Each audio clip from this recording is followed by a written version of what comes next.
Hello and welcome to the knowledge source. तो आज के सेशन में हम डिस्कस करेंगे आंध्र प्रदेश की थ्री कैपिटल फार्मूला जो अभी प्रेजेंट गवर्नमेंट जो है मिस्टर जगन रेड्डी, सो उनके द्वारा ये तीन कैपिटल फार्मूला जो है वो आंध्र प्रदेश में तीन कैपिटल सेटअप करने की वो फार्मूला है सेटअप की गई थी। और उनसे पहले जो गवर्नमेंट थी मिस्टर चंद्रबाबू नायडू, उनकी तरफ से अमरावती जो कैपिटल उसको एक बेहतरीन कैपिटल बनाने की बात की गई थी। तो दोनों में एक्चुअली डिफरेंस क्या हम इस सेशन में जानने की कोशिश करेंगे। और जो ये थ्री कैपिटल फार्मूला है, इवन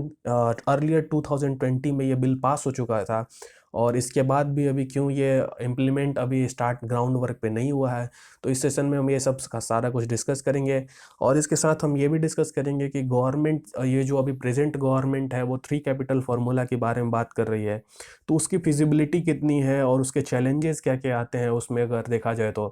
तो इस सेशन में हम डिस्कस करेंगे। चलिए स्टार्ट करते हैं। स्टार्ट करने से पहले मैं आपको बता दूं, आप हमारे Telegram channel knowledge at source से फॉलो कर सकते हैं, या फिर आप अपने फेसबुक पर भी फॉलो कर सकते हैं, नॉलेज एट सोर्स,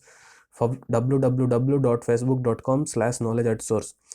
सो देखिए, अभी प्रेजेंट गवर्नमेंट जो है वो दो बिल 2020 के प्रेजेंट स्टार्टिंग में ही ये पास हुई थी। दोनों बिल अगर मैं आपको बताऊं, पहला एक बिल था डेवलपमेंट अथॉरिटी रिपील बिल 2020, और एक दूसरा बिल था Andhra Pradesh decentralisation and inclusive development of all regions bill 2020। So ये बिल जो 2020 के पहले ही स्टार्टिंग मंथ्स में ये पास हो चुके थे। इसके बाद से ही अगर ग्राउंड जो देखा जाए वो क्लियर हो गया था कि तीन कैपिटल के बारे में बात कर रही थी। वो तीन कैपिटल्स कहाँ कहाँ पे सेटअप करने वाले थे, एक तो विशाखापट्टनम में, दूसरा अमरावती में, और तीसरा जो कुरनूल में। तो ये आंध्र प्रदेश की तीन कैपिटल होने वाली थी जो प्रेजेंट गवर्नमेंट की प्रपोजल थी। और उसमें जैसे देखा जाए तो विशाखापट्टनम को एक एग्जीक्यूटिव कैपिटल उसको बनाना चाहती थी ये प्रेजेंट गवर्नमेंट। अमरावती को एक लेजिस्लेटिव कैपिटल बनाना चाहती थी, और कुरनूल जो है उसको जुडिशियल कैपिटल बनाना चाहती थी। लेकिन अभी डिफरेंट पॉलिटिकल सिनारियोज और डिफरेंट चैलेंजेस आ रहे हैं, और गवर्नमेंट एक तरह से पहले की जो गवर्नमेंट थी वो इस पॉलिसीज़ के लिए प्रेजेंट गवर्नमेंट को घेर रही है। तो इसमें डिफरेंट पॉलिसीज़ हैं, लेकिन हम उस पॉलिटिक्स के बारे में नहीं डिस्कस करेंगे। हम डिस्कस करेंगे कि तीन कैपिटल की जो फार्मूला है उसकी फिजिबिलिटी कितनी है। सो देखिए, अभी आंध्र प्रदेश जो है वो एक, मैं जैसा मैंने आपको बताया है कि एक पॉलिटिकल ब्लेम गेम के थ्रू जा रही है, और एक जो ये लीगल प्रोसीजर्स के थ्रू ये फंस चुका है, जो ये थ्री कैपिटल फार्मूला था। सो अगर मैं बात करूं कि तीन कैपिटल फार्मूला क्या है, सो जैसे मैंने आपको बताया कि मिस्टर जगन रेड्डी जो अभी प्रेजेंट चीफ मिनिस्टर हैं आंध्र प्रदेश के,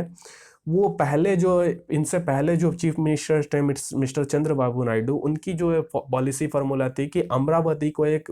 बेस्ट कैपिटल बनाया जाए जहाँ पे स्टेट ऑफ आर्ट टेक्नोलॉजीज हो। और उस कैपिटल मतलब उनका जो मेन मकसद था वो ग्रीन फील्ड से बनाना था, यानी कि फ्रॉम स्टार्टिंग मतलब जीरो से बनाना था उस कॉन्सेप्ट को। लेकिन जब इसके बाद प्रेजेंट गवर्नमेंट की पार्टी जब आई गवर्नमेंट, और तो उन्होंने बोला कि हम तीन कैपिटल बनाएंगे, और उसका क्यों बनाएंगे हम डिस्कस करेंगे। लेकिन वो तीन कैपिटल जो बनाने का कॉन्सेप्ट था उसमें जैसे कि अगर देखा जाए तो डिसाइड किया गया था कि जुडिशियल कैपिटल होगा कुरनूल, रायलसीमा में जो आता है, और administrative capital Visakhapatnam north coastal region में आता है, और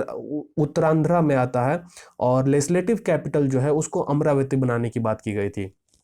और ये जो प्रपोजल है वो पहले जो टीडीएम पार्टी थी जिसके हेड थे मिस्टर चंद्रबाबू नायडू, उनकी पार्टी की जो प्रपोजल थी कि हम अमरावती को world class greenfield capital city बनाएंगे, उसकी प्रपोजल को ये रिप्लेस करता है कि हम तीन कैपिटल बनाएंगे। तो ऐसे क्या रीजंस थे कि तीन कैपिटल बनाने की बात की गई थी, और इसके बेनिफिट्स क्या क्या हो सकते हैं ये देखते हैं हम। तो देखिए, सबसे पहले तो ऐसा माना जाता है कि ये जो कैपिटल जो तीन कैपिटल बनाने की बात कर रही है, ये एक डिसेंट्रलाइज्ड मॉडल है, जहाँ पे पहले मैंने आपको बताया कि टीडीपी जो तेलुगु देशम पार्टी थी, वो एक अमरावती को ग्रीन फील्ड कैपिटल बनाने की बात कर रही थी, यानी कि स्टार्टिंग से, यानी जीरो से बनाने की बात कर रही थी, और उसमें वर्ल्ड क्लास इंफ्रास्ट्रक्चर उसमें इंस्टॉल करने की बात कर रही थी। लेकिन जो ये जो तीन कैपिटल की कॉन्सेप्ट है, वो बात कर रहा है कि जो ग्रोथ इम्बैलेंस है उसको इंटैक्ट करने के लिए, मतलब कि एक ही कैपिटल में सिर्फ इतनी टेक्नोलॉजीज या जो भी ग्रोथ हो सके, हम उसको इस पे प्रेफर नहीं करेंगे, बल्कि हम तीन कैपिटल बनाएंगे, और उस तीन कैपिटल से उसके नेबरिंग एरियाज हैं उसमें भी डेवलपमेंट होगा, और उससे फिर बेनिफिट होगा। तो ये इसलिए इसे बोला जा रहा है कि ये डिसेंट्रलाइज्ड मॉडल है, जहाँ पे जो पहले की गवर्नमेंट की जो कंसेप्ट थी उससे अलग है, लेकिन ये बहुत बेहतरीन माना जा रहा है। क्योंकि जो अगर मैं देखूं अगर मान लीजिए एक कैपिटल यहाँ पे, एक कैपिटल यहाँ पे, एक कैपिटल यहाँ पे बनेगी, तो इस एरिया के रीजन के अंदर जो भी कैपिटल्स के रीजन्स के अंडर आएंगे वो भी तो डेवलप होंगे। तो इसलिए इस कंसेप्ट को डिसेंट्रलाइज्ड मॉडल माना जा रहा है।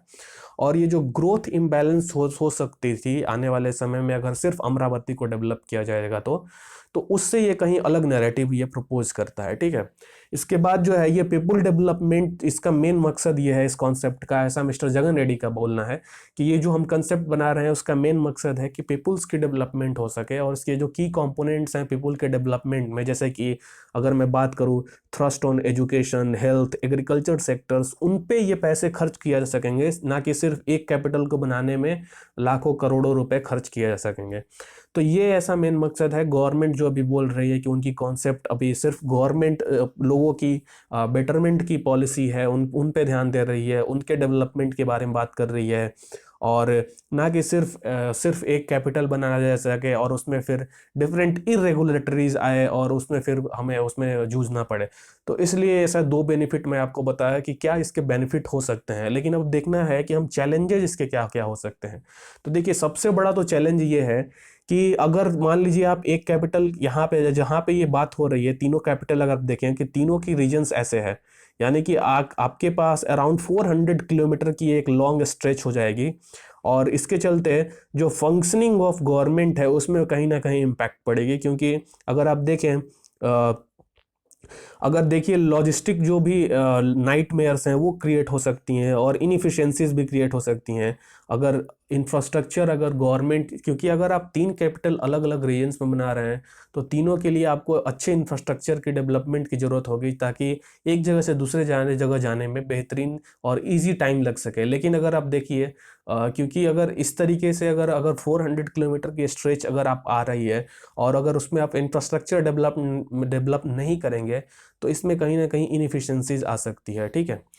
इसके बाद अगर आप देखें कि सक्सेस जो है वो अगर तीन कैपिटल फार्मूला की, वो टोटली अगर मैं बोलूँ डिपेंड करता है कि किस तरह का इंफ्रास्ट्रक्चर डेवलपमेंट या नेटवर्किंग आप क्रिएट कर रहे हैं और किस तरीके से उसमें जोड़ रहे हैं। लेकिन अभी तक की अगर बात किया जाए तो आंध्र प्रदेश इंफ्रास्ट्रक्चर सिनारियोज में कहीं ना कहीं लैग कर रहा है। इसलिए डिफरेंट पॉलिसी मेकर्स और डिफरेंट पॉलिटिकल साइंटिस्ट इस मूव को क्रिएट करने से पहले इसकी क्रिटिसिज्म हो रही है, ठीक है।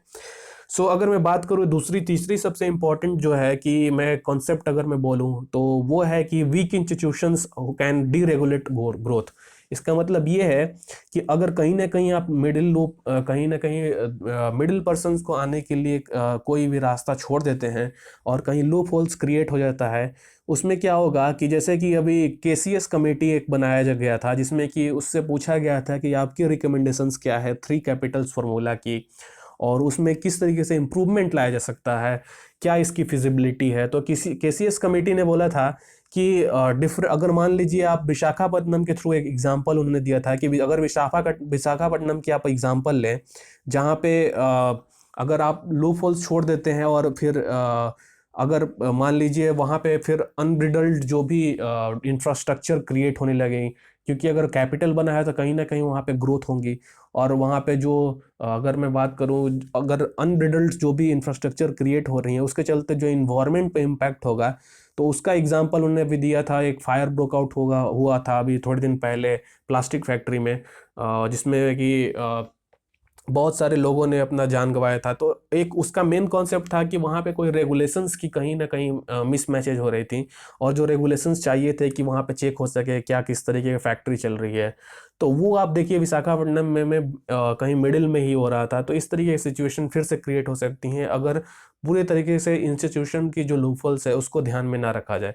तो ये तो अभी सिनारियोज हैं कि अभी क्या किस तरीके से ये थ्री कैपिटल की फॉर्मूला एक्चुअली फिजिबल है या नहीं है। बट अभी अगर देखा जाए अगर इंफ्रास्ट्रक्चर गवर्नमेंट अगर इसके लिए मूव आउट कर रही है कि इसको हम ले जाएंगे आगे, तो गवर्नमेंट को पहले अभी इंफ्रास्ट्रक्चर पे ध्यान देना पड़ेगा, इसको डेवलप करना पड़ेगा, और कहीं ना कहीं जो भी इंस्टीट्यूशंस की लूपहोल्स हैं उस पर भी ध्यान देना पड़ेगा। सो मैं आशा करता हूँ कि आपको इसमें कुछ नया सीखने को मिला होगा। आप हमें फेसबुक पे फॉलो कर सकते हैं या आप हमें कमेंट बॉक्स में अपनी क्वेश्चंस क्वेरीज कुछ भी पूछ सकते हैं।